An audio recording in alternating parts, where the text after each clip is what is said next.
Every emotion you feel has a 90-second lifespan. After that, you're choosing to keep it alive. And that choice is destroying your life.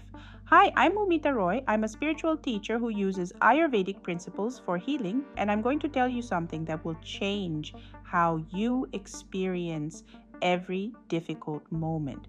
Your emotions are not controlling you. You're controlling them. You just don't know it yet. Dr. Jill Bolte Taylor, a Harvard-trained neuroscientist, discovered something profound. When something triggers an emotional reaction in your brain, there's a 90-second chemical process that happens in your body. After those 90 seconds, any remaining emotional response is just you choosing to stay in that emotional loop. The anger you've been carrying for hours, that's a choice. That anxiety that won't go away, you're feeding it. That frustration that's ruining your entire day, you're keeping it alive. Most people think emotions happen to them. Something occurs, they feel something, and they're powerless to change it. That's the lie your brain tells you. Here's what actually happens. When you encounter a trigger, your brain releases stress hormones like adrenaline and noradrenaline. Your heart races, your breathing becomes shallow, your muscles tense.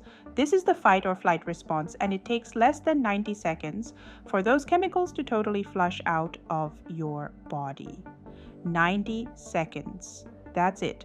After that, if you're still angry, still anxious, still upset, it's because you're thinking thoughts that re-stimulate the same circuitry, creating the physiological response over and over again. You're not stuck in an emotion, you're stuck in a thought pattern, and that pattern is under your control. The science explained. When your brain detects a threat, whether it's real danger or just someone cutting you off in traffic, it releases neurochemicals. Your amygdala, the primitive part of your brain, takes over and bypasses your frontal cortex, the part responsible for logic and reasoning. When the amygdala is in charge, you act without thinking. Helpful if you're facing actual danger, not helpful in a work meeting, a relationship argument, or any other situation where you need to respond intelligently. The initial surge of emotion peaks and begins to fade in under 90 seconds. If you simply observe your feelings without adding new thoughts, your body's stress response completes its natural cycle and returns to baseline. But here's where most people go wrong. They don't just feel the emotion. They think about it, they replay it, they build a story around it. And every time they do, they restart the 90-second clock. The 5 ways you keep yourself trapped. First way, you replay the trigger. Someone says something that upsets you and you replay it in your mind over and over. Each replay releases the same chemicals, keeping you in the emotional loop. Second way, you build a narrative. You don't just feel angry. You tell yourself a story about why you should be angry, how unfair the situation is, what it means about you or them. That narrative keeps the emotion alive. Third way, you resist the feeling. You try to push it down, deny it, or distract yourself from it, but what you resist persists. The emotion stays trapped in your body because you won't let it complete its natural cycle. Fourth way, you make it mean something about your identity. I'm an anxious person. I'm always angry. I can't control my emotions. These beliefs become self-fulfilling prophecies. Fifth way, you turn a moment into a mood into a temperament, and a temperament into a personality trait. One emotional surge becomes your entire identity because you never learn to let it pass.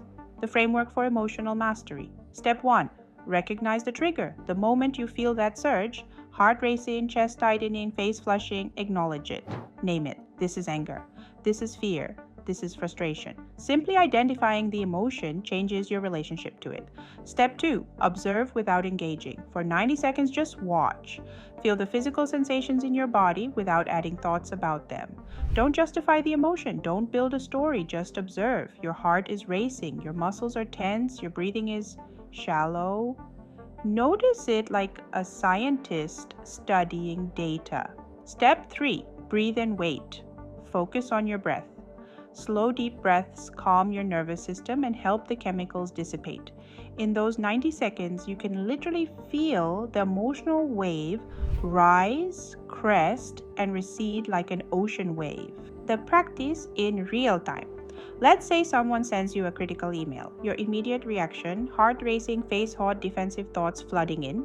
Old response, you immediately type an angry reply, send it, and spend the next 3 hours replaying the situation, feeling worse and worse. 90-second rule response. You notice the surge.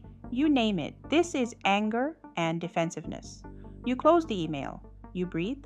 You observe the physical sensations for 90 seconds without crafting your defense or replaying the criticism. After 90 seconds, the intensity fades. Then you choose how to respond calmly, strategically, effectively. The difference? In the first scenario, you're controlled by the emotion. In the second, you control your response to it. The Ayurvedic connection. In Ayurveda, we understand that unprocessed emotions create imbalance in your doshas and block the flow of prana, your life force. When you hold on to anger, anxiety, or fear beyond their natural lifespan, you create stagnation in your energy system. At World of Ayurveda, I teach people that emotions are meant to flow through you, not get stuck in you. The 90-second rule aligns perfectly with Ayurvedic wisdom. Feel the emotion fully, let it move through your system, then release it. When you practice this consistently, you maintain emotional equilibrium. You respond to life from a place of clarity instead of reactivity. You stop creating suffering for yourself by clinging to emotions that have already served their biological purpose. What changes when you master this? Your relationships transform. You stop saying things in anger that you regret later. You respond to conflict with clarity instead of reactivity. People start seeing you as calm, grounded, unshakable. Your decision making improves. You're not making choices from emotional overwhelm. You're making them from a clear, centered place. The decisions you make in those 90 seconds of pause are infinitely better than the ones you'd make in reaction. Your mental health stabilizes. Anxiety loses its power when you realize it only lasts 90 seconds unless you feed it. Depression becomes less overwhelming when you understand you're not your emotions. They're just temporary chemical processes. The challenge. For the next 7 days, practice the 90-second rule with every strong emotion that arises. Set a timer if you need to. When you feel that surge, stop. Name the emotion. Observe it for 90 seconds without adding thoughts. Breathe. Wait for the wave to pass. Then choose your response from that calmer place. Track what happens. You'll notice that emotions lose their grip on you. Situations that used to derail your entire day become minor inconveniences. You become the master of your inner experience instead of its victim. The final truth. You have more control over your emotions than you've been taught to believe. Every emotion has a natural lifespan of 90 seconds. Everything beyond that is your choice. When you master the 90-second rule, you master your life. Because the person who controls their emotional state controls their destiny. Emotions are not your enemy, they're information. They're temporary chemical processes designed to help you respond to your environment. But when you let them run your life, when you stay in the loop long after the initial surge has passed, you give away your power. The 90-second rule gives it back. Control your emotions, control your life, starting right now.